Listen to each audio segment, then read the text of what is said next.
축복은 하나님이 우리와 함께 하신다는 겁니다.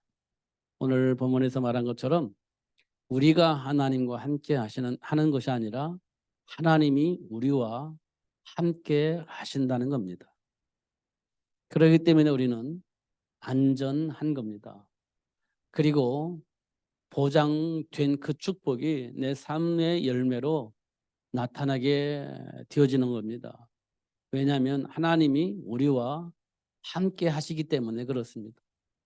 하나님은 우리를 마음에 안 들면 버리고 마음에 들면 다시 불러 세우고 그러시는 분이 아니고 하나님이 원하시는 일은 처음부터 마지막까지 동일하게 그렇게 역사하신다는 겁니다. 마음에 들든 안 들든 그건 중요하지 않아요. 하나님은 우리가 어떻게 하든 그게 중요하지 않습니다. 하나님이 원하시는 그 일이 되어지도록 역사하고 계신다는 겁니다. 그래서 하나님이 우리와 함께 계신다는 것은 굉장히 중요한 축복입니다. 예를 들어서 우리가 하나님과 함께 한다면 우리는 하나님을 버렸다가 또 잡았다가 버렸다가 잡았다가 이렇게 가능합니다. 하나님의 마음에 안 들면 돌아서기도 하고 우리가 하나님 마음에 들면 또 하나님 붙잡게 되고 그렇게 될 겁니다. 그러면 믿는 건지 안 믿는 건지 잘 모를 거예요. 지금 우리 신앙생활이 비슷합니다. 내가 하나님을 믿는다라고 생각을 하고 있는 부분이 있기 때문에 그럴 겁니다.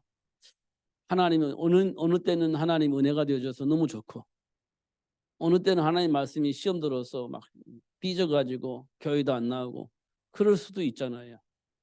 우리가 하나님을 믿는다면. 근데 성경은 그렇게 말하고 있잖아요. 하나님이 우리를 붙잡고 계신다. 그렇게 말씀을 하고 있습니다. 조금 더 깊이 더 정확히 말한다면 우리는 하나님을 벗어날 수가 없다. 이렇게 말씀을 해도 틀리지 않습니다. 이미 우리는 하나 앞에 잡혀서 벗어날 수가 없다. 이렇게 말씀하시면 돼요. 이게 우리를 구속하는 것처럼 느끼지만 이게 너무너무 큰 복이에요. 말로 표현할 수 없는 복, 무엇과도 바꿀 수 없는 복입니다. 내가 잡혔다는 그 자체가 복이에요. 구속받는 것처럼 보여서 싫어하겠지만 그렇지 않아요. 절대 그렇지 않습니다. 하나님을 떠나는 날부터 우리는요. 저주 속에 빠지는 겁니다. 난 너무너무 좋은데요. 아니에요. 좋은 게 아닙니다. 그게 재앙 속에 빠지는 겁니다. 그게 우리에게 정말 필요해요. 그게 보여져야 되는 겁니다. 우리가 늘 말하잖아요. 창세기 3장. 하나님 떠난 가인과 아벨이 하나님 떠난 아담과 하와가 행복했나요? 정말 행복했나요? 정말 미칠 정도 행복했나요? 그렇지 않습니다. 하나님을 떠난 아담과 하와는요. 두려움에 잡혔습니다. 하나님을 떠날 때부터 두려움에 잡혔어요. 근데 사람들 그걸 이해를 안 하는 것 같아요. 그래서 서로 원망하잖아요. 두려우니까 원망하는 거예요. 핑계대는 겁니다. 두려우니까. 행복하면 어떻게 원망하고 불평하겠습니까? 그렇지 않습니다. 두려우니까 원망하고 핑계대는 겁니다. 하나님을 떠나면 그래요. 그게 창세기 3장 사건이에요. 그것이 시작되어서 이 땅에 많은 문제들이 벌어지고 있는 겁니다. 많은 다양한 일들이 벌어지고 있는 겁니다. 그 근본적인 문제는 하나님을 떠나면서 두려우니까. 이 두려움을 어떻게 해결할 것인가? 사단이 만들어 놓은 문화는요. 그런 것들을 어떻게 해결할 것인지에 대해서 만들어 놓은 겁니다. 그게 세상 풍조예요. 이게 세상 풍조는 뭐예요? 쾌락입니다. 여러분 막 힘들 때 어디 가죠? 노래방 가잖아요. 노래방 가서 막 노래를 그래 부르나요?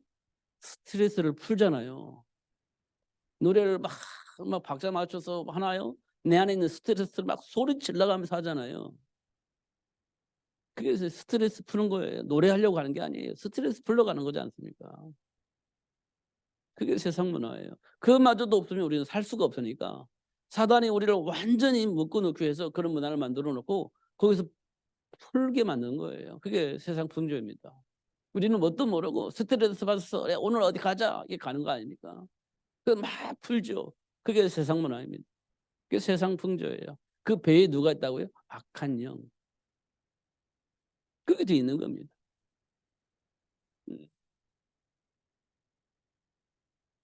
이제 다른 방법으로는요. 감당 안 되면 오전에 얘기했던 것처럼 묻지 마 이렇게 하잖아요. 묻지 마 폭행, 묻지 마 살인, 그런 거 있는 겁니다. 그게 이제 한계가 오니까요. 그걸 넘어서니까 감당이 안 되니까 그렇게 되어지는 겁니다. 그 배에 누가 있냐? 악한 영 잡혀 있는 겁니다. 그 사실이 사실을 한다면 거기서 빠져나올 수 있는 길은 그리스도를 아는 겁니다. 영적 배경이니까 영적 싸움을 해야 되니까 사단의 머리를 이기신 박살낸 깨트리신 그리스도 외에는 방법이 없는 겁니다. 예수님이 땅에 오신 이유 마귀의 일을 멸하기 위해서 죄와 사망의 법에 묶여있는 우리를 해방시키기 위해서 그랬지 않았습니까? 하나님과 함께한 삶을 누릴 수 있도록 하기 위해서 예수님이 오신 이유지 않습니까? 그잖아요. 그럼 이 땅에 많은 사람들이 지금 어디 잡혀 있어요? 죄와 사망의 법에 묶여 있어요. 죄와 사망의 법에 묶여 있다면 그 배에 누가 있겠어요? 사단이 있는 거지. 죄의 싹은 사망이니까 사망의 세력을 가지고 있는 마귀가 좌지우지하는 거죠. 이제 그게 어떤 방법으로 나타나냐? 세상 문화를 통해서 나타나는 겁니다. 그게 세상 풍조예요. 그게 드러나는 겁니다. 이런 것들을 우리가 좀 확인을 해야 돼요. 어제는 잠깐 말씀드렸듯이 우리가요 힘들으니까 말씀 듣고 힘을 얻고 위로받는 거예요. 그것 가지고는 삶의 문제 해결되지 않습니다. 답을 가지고 있어요. 문제 원인도 알아야 되고 그 문제를 해결할 수 있는 답을 가지고 있어야 돼요. 단순하게 위로받고 힘을 얻는 건 중요하지 않습니다. 물론 그렇게 해야 그래도 이제 스트레스가 풀리니까 그것만으로도 다행스러운 일이지만 현장의 문제는 해결되지 않습니다. 그렇잖아요. 사단이 지배하고 있는 현장 속에서 이겨먹으려면 그리스도 알지 못하면 안 되는 겁니다. 이런 것들을 우리는 확인을 해야 돼요. 그래서 6절에 보면 만일 은혜로 된 것이면 이렇게 되어 있어요. 은혜로 된 것이면 이 말은 뭘 의미하는 겁니까? 내 생각과 내 의지와 내 안에 있는 그 어떤 것과 상관이 없다는 겁니다. 은혜로 된 것이라고 한다면 우리 감으로부터 물려받던 저주와 재앙 상관이 없다는 겁니다. 그 안에 뿌리내려진 여러 가지 체질 나와 상관이 없다는 거예요. 하나님의 은혜로 된 것이라고 하면 그런 겁니다. 크잖아요. 우리가 뭔가를 해야 복을 받는다. 그렇지 않다는 거예요. 하나님의 은혜로 된 것이라고 하면 우리가 뭘 행위를 함으로 하나님이 약속하신 복이 내게 왔다? 그렇지 않다는 겁니다. 그게 만일 은혜로 된 것이라면 이 말이 그 말이에요. 그 내용도 압축되어 있어요. 근데 우리는요. 복을 받기 위해서 뭔가 자꾸 해야 된다고 생각을 하고 있지 않습니까? 해야 그 복을 받는다고 생각하지 않습니까? 그러니까 우리가 자꾸 뭘 하려고 하는 거예요. 그래야 복을 받는다고 하니까. 그런데 그게 하려고 하는데 스트레스 받아요. 왜냐하면 나는 또 다른 거 할 일이 많이 있는데 굳이 또 이걸 해야 되는 거예요. 그럼 스트레스 받는 겁니다. 그게 하나님의 은혜로 되어지는 것이 아닌 거예요. 안 하면 벌 받을 것 같으니까 어쩔 수 없이 하는 거예요. 그게 스트레스입니다. 제가 처음에 신학교 가서 2학년 때 전도사로 갔습니다. 아무것도 모르는데 전도사로 갔어요. 그것도 초청을 받아서 갔는데 가보니까요. 이렇게 저는 이제 하나님의 은혜로 구원을 설명을 하는데 은혜로 구원을 받는 것이 아니라고 교육을 했던 것 같아요. 은혜로 구원받는 것이 아니라 율법으로 구원을 받는다. 이렇게 그냥 행위로 구원을 받는다. 이렇게 가르친 것 같아요. 행위로 구원을 받는다. 그렇게 얘기를 한 것 같아요. 근데 거기에 이제 목사님 아들이 있었는데 그때 그 아이들이 고3인가 그랬을 것 같습니다. 근데 목사님 아들이니까 용감하잖아요. 손을 버뜩 들어가지고 물어보는 겁니다. 은혜로 구원받는다고요? 행위로 구원받는 거 아닙니까? 이렇게 물어보는 겁니다. 그래서 설명을 했죠. 토요일 날 학생부 모임일 때 하는 거니까요. 그리고 나서 주일 날 예배를 드렸습니다. 아들이니까, 목사님 아들이니까. 목사님하고 이제 인사하고 있는데, 목사님, 행위로 구원받습니까? 은혜로 구원받습니까? 이렇게 질문을 하는 거예요. 예배 끝나고 나서. 목사님이 말을 못해요. 죄가 있으니까 말을 못하는 겁니다. 저하고 이렇게 교제하는데 중간에 끼어서 얘기를 하니까 말을 못하는 겁니다. 알았다 이렇게만 얘기를 해요. 그리고 저한테는 그렇게 하지 말라고 얘기를 했습니다. 그래서 저는 그 교회에 사임을 하고 나왔어요. 제가 왜 이 말을 꺼내느냐면 제가 잘했다는 말이 아니에요. 행위로 구원을 받을 수가 없습니다. 우리는.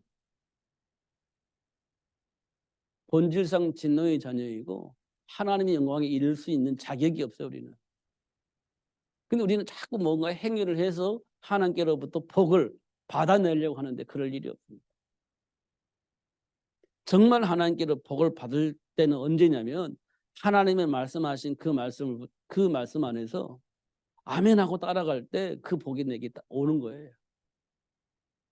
하나님과 동행할 때 그 복이 오는 거지 내가 뭘 함으로 인해서 복이 오는 건 아니에요. 그러려면 하나님의 말씀을 알아들어야 되겠죠. 내가 너에게 여자의 후손을 보내주겠다. 왜 보내주겠죠? 사탄의 일을 멸하고 죄와 사망의 법에 묶여있는 너를 해방시키고 하나님과 함께한 축복을 누릴 수 있도록 내가 여자의 후손을 보내주겠다. 그 여자의 후손을 통해 우리는 모든 것이 다 회복되는 거예요. 그게 우리가 막 어떻게 해가지고 하나님 만날 수 있는 길을 만들어가지고 하나님 만났나? 그렇지 않아요. 하나님 이미 하나님 만날 수 있는 길을 열어놓으신 거예요. 그게 은혜예요. 그 길을 알기 때문에 가는 겁니다. 그게 행위가 아니고요. 하나님 주신 은혜 속으로 들어가는 거예요. 그럼 어떤 결과가 나와요? 세계가 복음화될 수 있는 축복의 열매가 내 삶 속에 들어오는 거예요. 그게 맞는 겁니다. 하나님 은혜로 되는 거예요. 하나님이 그 길을 열어주지 않았다면 우리는 못 가요. 갈 수가 없습니다. 근데 그 길 열어주신 거예요. 그리스도를 통해서. 이게 하나님의 은혜예요. 만약 우리가 은혜로 된 거라고 한다면 지금까지 내 안에 있었던 그 모든 것과 상관이 없다. 우리 가문이 완전히 저주받은 가문이야. 상관이 없다. 하나님의 은혜로 된다면 상관이 없다. 예를 들어서 우리 가문이 자자손손손손손이 무당의 가문이다. 그래도 사실은 상관이 없습니다. 물론 영향력은 있겠죠. 계속 사단이 공격할 수 있는 통로가 많이 있으니까. 그런데 사실 그리스도를 아는 순간 상관이 없다. 전혀 상관이 없다. 사단의 일을 멸하신 그리스도 이름으로 전혀 상관이 없다. 이게 하나님의 은혜예요. 물론 사단이 막 계속 공격해 오겠죠. 막 영향을 주겠죠. 그런데도 불구하고 상관이 없다. 이게 사단의 머리를 깨뜨리신 예수 이름이에요. 그런데 계속 영향을 입히니까 아직도 해결 안 됐나? 아직도 나는 못 벗어났나? 이렇게 착각을 하는데 그렇지 않아요. 완벽하게 벗어나는 겁니다. 완벽하게. 그게 하나님의 은혜예요. 그래서 7절에 보면 이스라엘이 구하는 그것을 얻지 못하고 오직 택하심을 입은 자가 얻었고 그 남은 자들은 우둔하여졌느니라. 택하심을 입은 자들만이 그 복을 받았다. 이렇게 말씀을 하고 있습니다. 나머지는 못 알아들었다. 이스라엘 백성인데도 불구하고 택함을 받은 자만 그 복을 받았고 나머지는 못 받았다. 이렇게 얘기를 하고 있는 겁니다. 왜냐?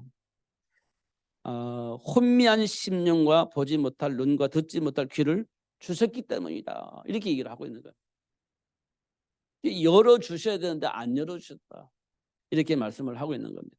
근데 저와 여러분이 이 자리에 왔다. 우리는 사실 이방인이에요. 유대인이 이스라엘 백성이 선민이라고 한다면 우리는 이방인이에요. 우리는요 받을 자격이 없어요. 근데 여러분이 이 자리에 왔다는 것은 하나님이 우리 눈을 열어서 보게 하셨다는 거예요. 하나님이 귀를 열어서 듣게 하셨다는 거예요. 그리고 이 자리에 올 수 있도록 하나님께로부터 복을 받았다는 겁니다. 이게 하나님이 주신 축복이고 은혜입니다. 근데 우리는 지금 여전히 갈등하는 거 있어요. 이방인으로 살았기 때문에 많은 사단의 공격이 있잖아요. 그런 것 때문에 영향을 받아서 갈등을 하는 겁니다. 그럼에도 불구하고 우리는 떨어지지 않는다. 하나님의 손에서. 왜냐하면 하나님을 붙잡고 있기 때문에. 이렇게 말씀을 하고 있습니다.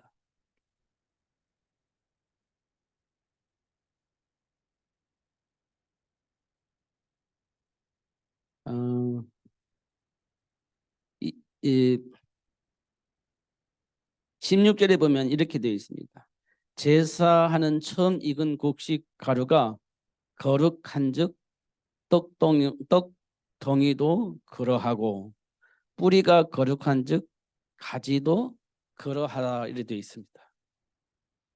거룩한 떡가루가 이렇게 들어왔는데 이 떡 덩어리가 만들어졌나 봐요. 그러면 그게 어떻게 되겠냐? 다 거룩하다 이렇게 얘기를 하고 있는 겁니다. 다 거룩하다. 뿌리가 거룩하면 그 나무 전체가 거룩하다 이렇게 얘기를 하고 있는 겁니다. 근데 뭐라고 되어 있냐면요. 17절에는 또한 가지 얼마가 꺾였는데 돌 감람나무인 내가 그들 중에 접붙임이 되어 참 감람나무 뿌리 진액을 함께 받는 자가 되었다.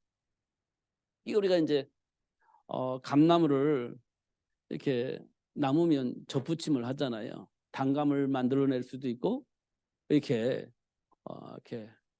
홍수감을 만들어낼 수도 있어요. 이게 접붙임을 당하면요. 그렇게 열매가 이제 돌감이 아니고 이제 우리가 먹을 수 있는 참 감을 얻을 수 있는 나무가 되어집니다. 꼭 접붙임을 해야 되는 거예요. 그러면 그 감나무가 열매를 맺어요. 그 가지가 열매를 맺어요. 그런데 참 감람나무의 진액을 받아서 그렇게 열매를 맺는 겁니다. 그러면 뭐라고 말하냐? 그 가지들을 향하여 자랑하지 말라. 자랑할지라도 내가 뿌리를 보존한 것이 아니요 뿌리가 너를 보존하는 것이다. 이렇게 되어 있는 겁니다. 뿌리가 너를 보존하는 것이지 이 감나무가 감 열매가 뿌리를 보존하는 것이 아니다. 이렇게 얘기를 하고 있는 겁니다. 자, 우리가 이 부분을 많이 생각을 해야 됩니다. 나로 인하여서 하나님의 영광이 드러날 수는 있습니다. 나 때문에 하나님이 살아계심을 드러내지 않아. 하나님이 우리를 붙잡고 있는 겁니다. 그래서 그 열매가 나와서 그러는 것이다. 이렇게 말씀을 하고 있는 거예요.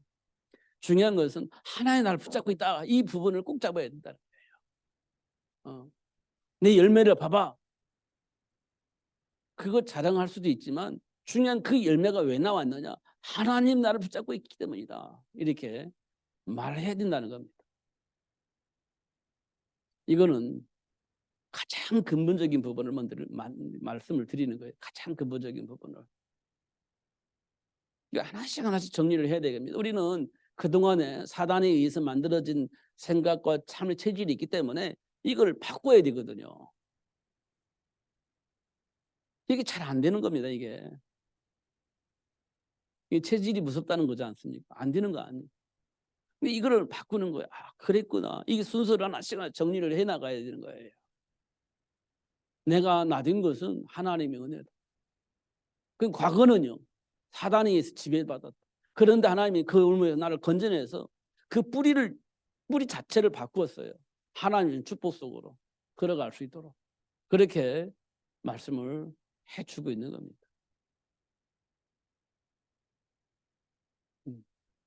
생각이 중요해요. 그리고 막 그 분별하는 것이 중요합니다. 그래야 선택이 되는 거니까요. 그럼 내 선택이 얼마만큼 중요하냐? 성경 구절 두 가지만 쓰고 정리를 하겠습니다. 요한복음 8장 44절에 보면 뭐라고 되냐? 너희 아비 마귀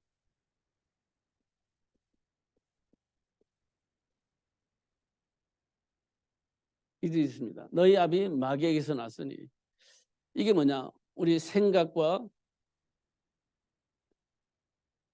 선택, 삶의 체질입니다. 이게 있잖아요. 이게 어떻게 나오냐? 뿌리를 내렸기 때문에 무의식 속에서 나오는 겁니다. 무의식 속에서. 이게 나도 모르는 반응들이 나오는 거죠. 생각과 선택과 삶의 체질들은 무의식 속에서 반응이 나와요. 이게 무의식 속에서 나오는 겁니다. 이게 어디서 나왔냐? 뿌리는 뭐냐? 너희 아비에게서 나온 거다. 이게 이렇게 얘기하고 있습니다. 요한복음 8장 44절에 보면 이렇게 되어 있어요. 너희 아비 마귀에게서 나온 거다. 이 모든 것들이 너희 아비 마귀에게서 나온 것이다. 이렇게 되어 있습니다. 이것을 해결하시려고 예수님이 오셨다. 이렇게 되어 있어요.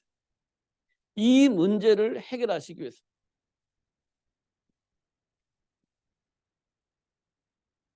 이 문제를 해결하기 위해서 오셨다. 누가? 예수님이. 그래서 예수를 영접하면 하나님 해방되어지고 하나님의 자녀가 됩니다. 이렇게 말씀하고 있어요. 이게 되는 겁니다. 이게. 그러면 이제 마귀 자녀의 삶이 아닌 하나님 자녀의 삶을 살게 되어집니다. 예수 영접하면 하나님 자녀가 되어져서 하나님 자녀의 축복을 누리게 됩니다. 그 다음에 또 하나. 그럼 어떻게 살아야 하나님 자녀가 되어집니까? 그러니까 요한복음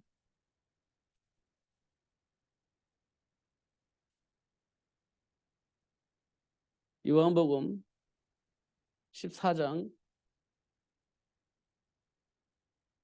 25절에서 26절에 보면 누가 나오냐면 보혜사 성령 하나님이 나와요.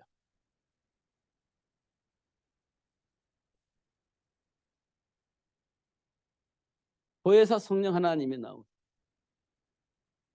보혜사 성령 하나님이 하시는 일이 뭐냐 보니까요. 하나님의 일을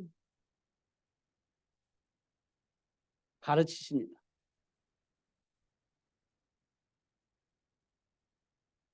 하나님의 일을 가르쳐 주세요. 하나님 원하시는 게 뭔지 알려주시는 겁니다. 보혜사 성령 하나님이 하시는 일이에요. 그리고 어떻게 해요? 깨닫게 하십니다.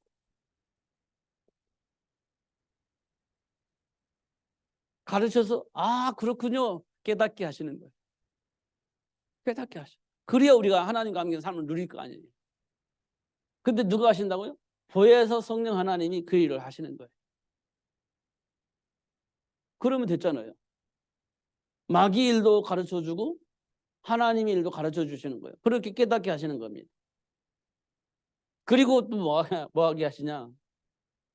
그리고 뭐하냐?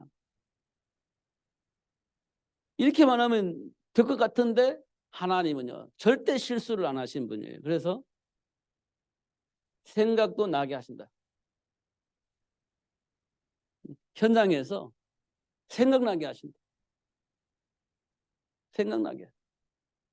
그러면 완벽한 겁니다.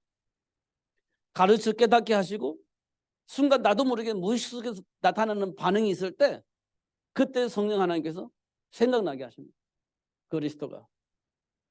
그러면 나도 모르게 체질대로 막 하려고 하다가 생각나게 하시니까 돌아서는 거죠. 그렇게 역사하신다. 누가? 보혜사 성령 하나님께서.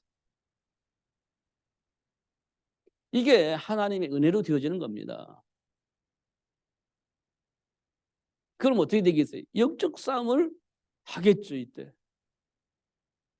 나도 모르게 체질대로 움직였던 이게 이제 성령의 역사를 해서 가르쳐 주시니까 생각나게 하시니까 이제 영적 싸움이 되는 겁니다. 영적 싸움이 되겠죠. 이렇게 되어지는 겁니다. 근데 이 축복이요, 언제까지 되냐? 끝까지.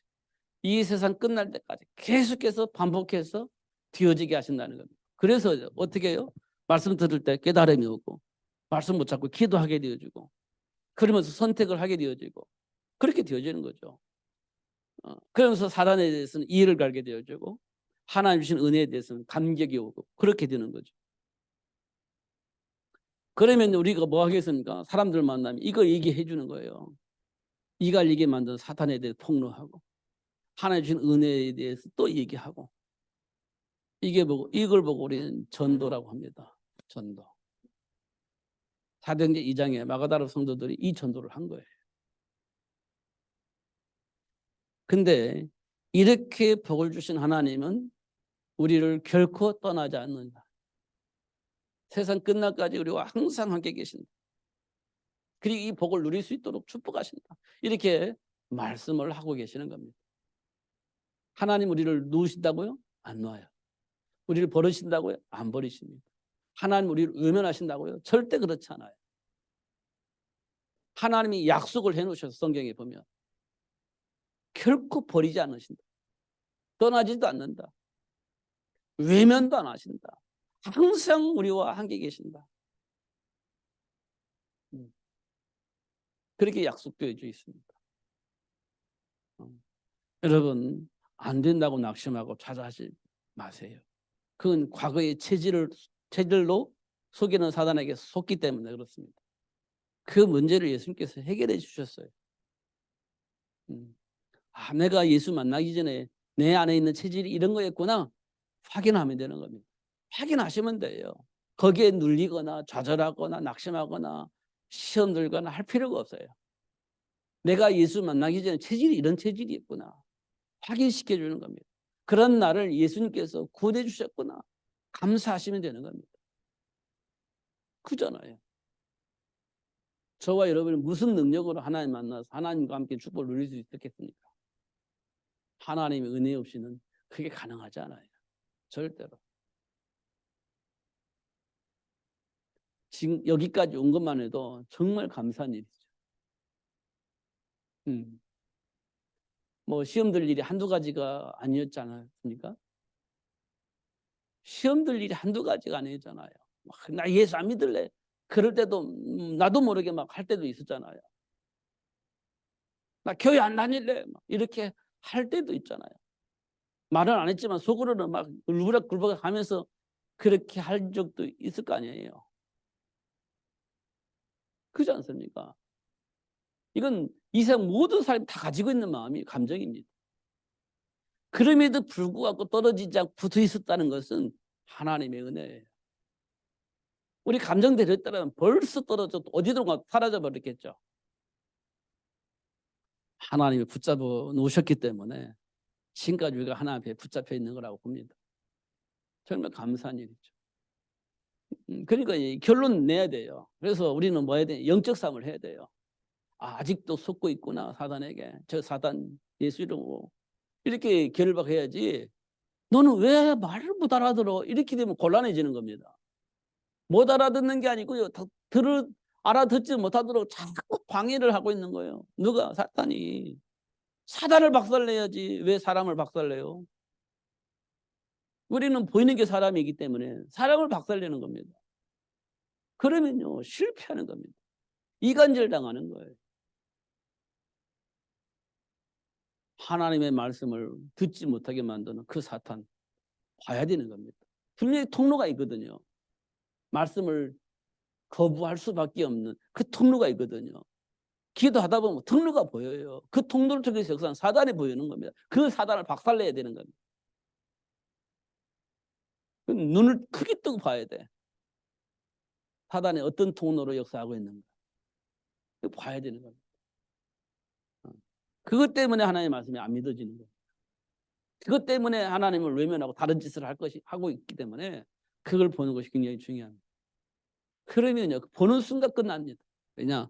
이미 사단의 일은 예수님께서 박살내버렸기 때문에 보는 순간 끝나는 겁니다. 박살나는 겁니다. 그러면요, 괜히 옆에 있는 사람이요, 회복된다니까요. 나는 사단을 박살냈는데 옆에 있는 사람이 회복돼요. 그게 하나님이 하시는 일입니다. 그 일을 우리에게 맡긴 거예요. 그러면서 눈을 뜨고 사단의 일을 멸하신 그리스도를 알게 하신 겁니다. 근데 그 그리스도가 안 떠난다는 겁니다. 결코 안 떠난다는 거예요. 우리가 무슨 짓을 해도 우리를 떠나지 않고 버리지도 않는다는 거예요. 우리는 어쩔 수 없어요. 하나님과 동행할 수밖에 없는 그런 축복의 사람이 되어 있는 겁니다. 놓치지 마시고 누리시는 여러분 되시길 바랍니다. 그러니까 하는 게 아니고 누리는 거예요. 주어져 있는 축복 누리는 겁니다. 얼마 전에 우리 보니까 막 치킨을 여기서 먹고 저기서 먹었잖아요. 내가 돈 내고 먹는 게 아니에요. 와 있는 거니까 막 먹는 거예요. 이거 먹어도 돼요? 당연히 먹으라고 온 거니까 먹어야지.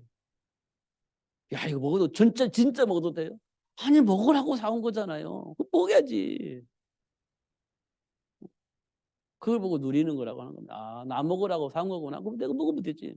그게 누리는 거예요. 하는 게 아니고 누리는 겁니다. 그겁니다. 하나님 우리에게 주신 축복이 있어요. 누리라고 주신 축복이 있어요. 당연히 누리는 거예요. 하는 게 아니고 누리는 겁니다. 그리스도 대신 예수 이름으로 승리자의 축복을 놓치지 말고 누리시는 여러분 되시기를 예수님으로 축복합니다. 기도하겠습니다. 하나님 아버지 감사합니다. 오늘 또 최고의 복을 알게 하시고 누릴 수 있도록 역사하시는 하나님께 감사합니다. 오늘도 우리에게 주어진 축복이 무엇인지 알 수 있도록 축복해 주시고 깨닫게 하시고 어떤 상황 속에서도 흔들림이 없이 누릴 수 있는 신분이 있음을 확인하고 누리는 삶이 될 수 있도록 역사하여 주옵소서. 예수 그리스도 이름으로 기도하옵나이다. 아멘.